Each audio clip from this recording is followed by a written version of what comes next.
the Invisible Man. Incredible how you can see right through me. What? We can make memes before the review starts. Well, I guess with the amount of movies we've been watching is enough to make Spongebob and Homer just kinda go away for the day. Either that or they just don't like the Invincible Man. Not sure if they're scared of it or they just think he isn't scary at all, but what are you gonna do?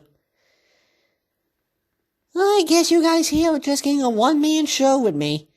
Makes sense given my thing for horror compared to SpongeBob and Homer, and hell even compared to Smuffet, Jenny, and Helder. Oh well. Reboot with what we were going to get with a Dark Universe void. So during that 2014 to 2017, Universal was doing a weird phase where they were doing their own take on a cinematic universe like Marvel and DC.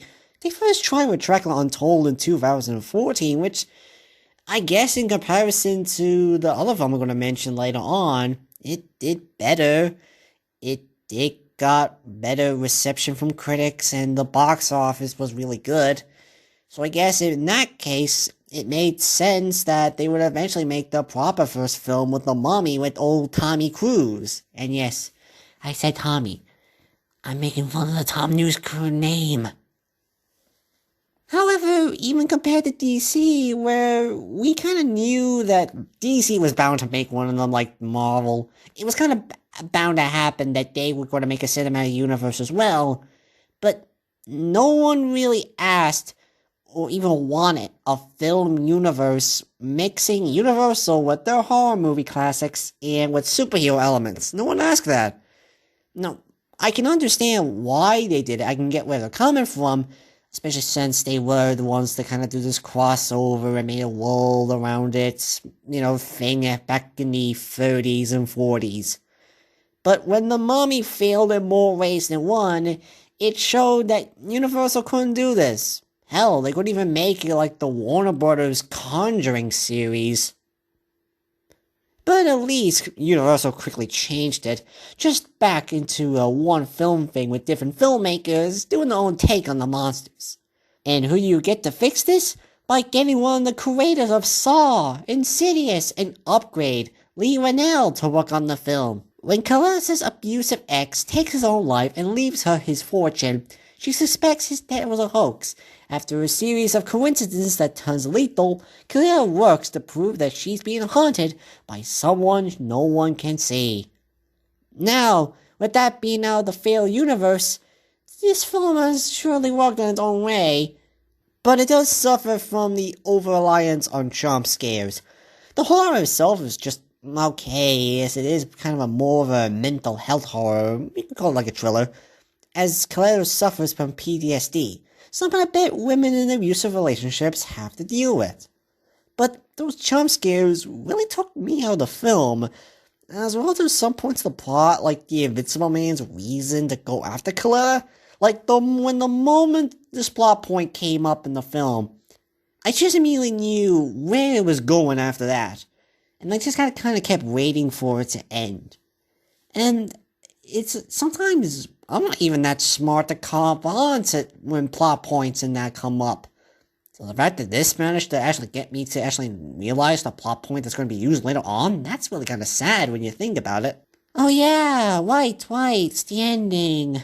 Okay, so while I won't spoil anything for the film, I will say it really feels like it should have ended before when it should have ended, but it just kind of kept going, and after a while, it just became like they just had a bunch of ideas for the endings on a table, and instead of just picking one of them, they decided to pick all of them, and I'm sorry, it just doesn't work.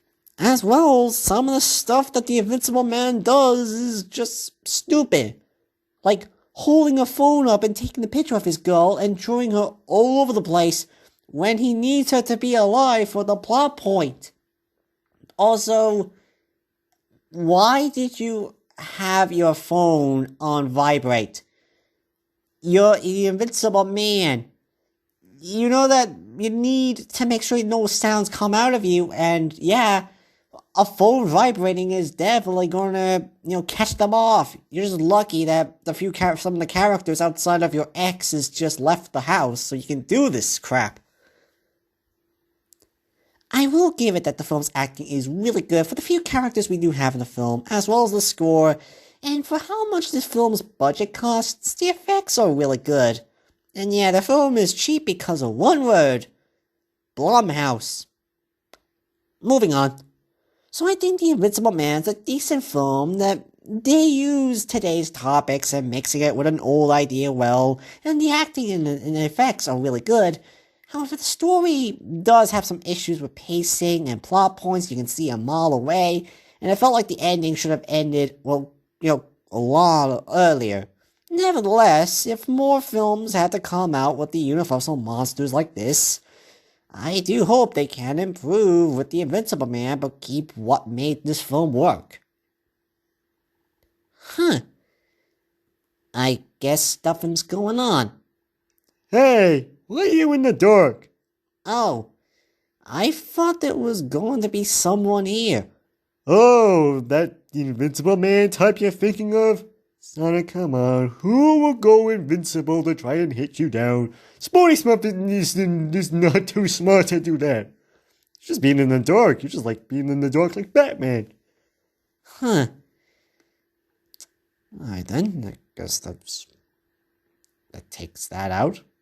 Come on, we're not gonna do this whole segment thing all the time. These mini reviews are already, quick enough. You don't need to stretch it out.